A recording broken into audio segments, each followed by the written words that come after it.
2026 July 31 Siraj editorial. K M. Basheer കേസിലെ ഉന്നതതല കളി അവസാനിപ്പിക്കണം. കെ.എം. ബഷീർ കൊലക്കേസിൽ ആഗസ്റ്റ് 1 വിചാരണ ആരംഭിക്കാനിരിക്കെ പ്രോസിക്യൂട്ടറുടെ മാറ്റം ആശങ്ക ഉണർത്തുന്നു. കേസ് കൃത്യമായി പഠിച്ച് മുന്നോട്ട് കൊണ്ടുപോയ മുതിർന്ന പ്രോസിക്യൂട്ടർ ആർ. പ്രവീണിനെ മാറ്റി പകരം പ്രമാദമായ കേസുകളിൽ ഹാജരായി പരിചയമില്ലാത്ത താരതമ്യേന ജൂനിയറായ പി.എസ്. രാജേഷിനെയാണ് ചുമതലപ്പെടുത്തിയത്. ഇത് കേവലം ഭരണപരമായ തീരുമാനമല്ല, പ്രതിയെ രക്ഷപ്പെടുത്താനുള്ള ഉന്നതതല ഗൂഢാലോചനയുടെ ഭാഗമാണെന്ന് സംശയിക്കേണ്ടിയിരിക്കുന്നു. കേസുകളിൽ സർക്കാരിൻ്റെ ഒരു പ്രതിനിധി മാത്രമല്ല പ്രോസിക്യൂട്ടർ, സത്യം ബോധ്യപ്പെടുത്താൻ കോടതിയെ സഹായിക്കുന്ന നിയമ ഉദ്യോഗസ്ഥനാണ്. ഇക്കാര്യം സുപ്രീം കോടതി പലതവണ ചൂണ്ടിക്കാണിച്ചിട്ടുണ്ട്.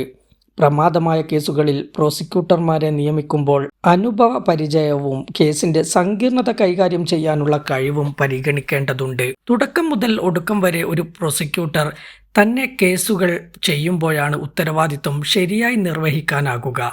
കെ.എം. ബഷീർ വധക്കേസ് സാധാരണ റോഡപകട കേസല്ല.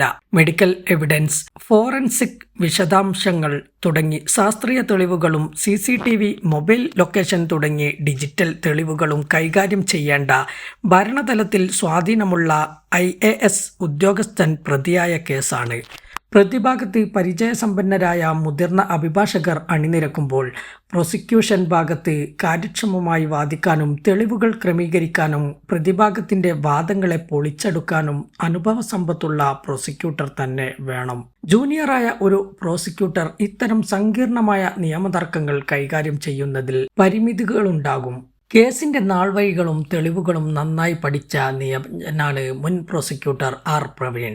അവസാന നിമിഷം പകരം മറ്റൊരു പ്രോസിക്യൂട്ടർ വന്നാൽ അദ്ദേഹത്തിന് ഫയലുകൾ സൂക്ഷ്മമായി പഠിക്കാനോ കൃത്യമായ തന്ത്രങ്ങൾ മെനയാനോ സാധിക്കില്ലെന്നു വ്യക്തം.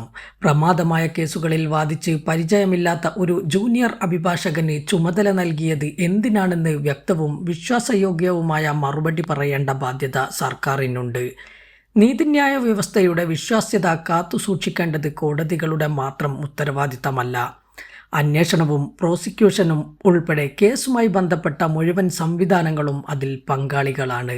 2019 ആഗസ്റ്റ് 3 പുലർച്ചെയാണ് തിരുവനന്തപുരം മ്യൂസിയത്തിനു സമീപം സിറാജ് തിരുവനന്തപുരം ബ്യൂറോ ചീഫായിരുന്ന കെ.എം. ബഷീർ കാറിടിച്ചു മരിച്ചത്.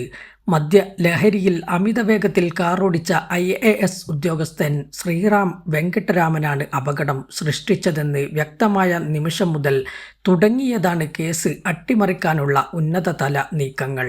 അപകടം കഴിഞ്ഞ് 9 മണിക്കൂർ പിന്നിട്ട ശേഷമാണ് പോലീസ് പ്രതിയുടെ രക്തസാമ്പിൾ എടുത്തത്. രക്തത്തിലെ മദ്യത്തിൻ്റെ അംശം കുറയാൻ ബോധപൂർവമാണ് ഈ കാലതാമസം വരുത്തിയതെന്നാണ് കരുതപ്പെടുന്നത്. ഒരു സാധാരണക്കാരനാണ് ഇത്തരമൊരു അപകടം വരുത്തിയതെങ്കിൽ താമസം വിന രക്തപരിശോധനയും അറസ്റ്റ് നടപടികളും ഉണ്ടാകുമായിരുന്നു. അപകടത്തിനു ശേഷം പ്രതിയെ സാധാരണ നടപടിക്രമങ്ങൾ പാലിച്ച് മെഡിക്കൽ കോളേജ് ആശുപത്രിയിലേക്ക് മാറ്റുന്നതിനു പകരം എല്ലാ സുഖസൗകര്യങ്ങളോടും ആനുകൂല്യങ്ങളോടും കൂടി നഗരത്തിലെ സ്വകാര്യ ആശുപത്രിയിൽ പ്രവേശിപ്പിച്ചത് പ്രതിക്ക് തെളിവുകൾ നശിപ്പിക്കാനുള്ള സൗകര്യത്തിനായിരുന്നില്ലേ? വാഹനമോടിച്ചത് ആരാണെന്നറിയില്ലെന്നായിരുന്നു തുടക്കത്തിൽ പോലീസ് FIRൽ ചേർത്തത്. ദൃക്സാക്ഷികളും മാധ്യമപ്രവർത്തകരും ഇടപെട്ടതോടെയാണ് ശ്രീറാം വെങ്കിട്ടറാമിനെ ഒന്നാം പ്രതിയാക്കിയത്. സസ്പെൻഷനു ശേഷം ശ്രീറാമിന് ആരോഗ്യവകുപ്പിൽ പുനർനിയമനം നൽകിയ നടപടിയും തുടക്കത്തിലെയുള്ള കേസ് അട്ടിമറി ശ്രമത്തിലേക്ക് വിരൽ ചൂണ്ടുന്നതാണ്. അപകടത്തിൽ ശ്രീറാമിനു സംഭവിച്ച പരുക്ക് അമിതവേഗത്തിൽ സഞ്ചരിക്കുമ്പോൾ ഡ്രൈവിംഗ് സീറ്റിലിരിക്കുന്ന വ്യക്തിക്ക് ഏൽക്കാൻ സാധ്യതയുള്ളവയാണെന്ന് തിരുവനന്തപുരം മെഡിക്കൽ കോളേജ് ന്യൂറോ വിഭാഗത്തിൻ്റെ റിപ്പോർട്ടുണ്ട്. പരിശോധനയ്ക്ക് രക്തം എടുക്കാൻ ശ്രീറാം വിസമ്മതിച്ചതായും സ്വകാര്യ ആശുപത്രിയിലെ നഴ്സും പോലീസിന് മൊഴി നൽകിയിരുന്നു. ഇത്തരം നിർണായക തെളിവുകൾ നിലനിൽക്കെ ആരോഗ്യവകുപ്പിലെ ഉന്നത പദവിയിൽ ജോയിന്റ് സെക്രട്ടറിയായി നിയമിക്കപ്പെടുമ്പോൾ പ്രസ്തുത വകുപ്പിലെ കീഴുദ്യോഗസ്ഥരെയും സാക്ഷികളായ ഡോക്ടർമാരെയും ആരോഗ്യവകുപ്പ് ജീവനക്കാരെയും സ്വാധീനിക്കാൻ പ്രതിക്ക് സാധിക്കില്ലേ? നീതിന്യായ വ്യവസ്ഥ ആവർത്തിച്ചു പറയുന്ന ഒരു തത്വമുണ്ട്. നീതി നടപ്പാക്കുക മാത്രമല്ല, അത് നടപ്പാകുന്നതായി ജനങ്ങൾക്ക് ബോധ്യപ്പെടുകയും വേണം. ഈ കേസിലും അതുതന്നെയാണ് പ്രധാനം. വിചാരണ ആരംഭിക്കുന്നതിന് മുമ്പുള്ള എല്ലാ നടപടികളും പൊതുജന വിശ്വാസം ആർജിക്കുന്നതാകണം, സംശയം വളർത്തുന്നതാകരുത്. KM ബഷീറിൻ്റെ കുടുംബത്തിന് നീതി ലഭിച്ചേ തീരൂ. കേസിൽ ദുരൂഹമായ നിയമനങ്ങളും സംശയാസ്പദമായ നടപടികളും ഒഴിവാക്കണം.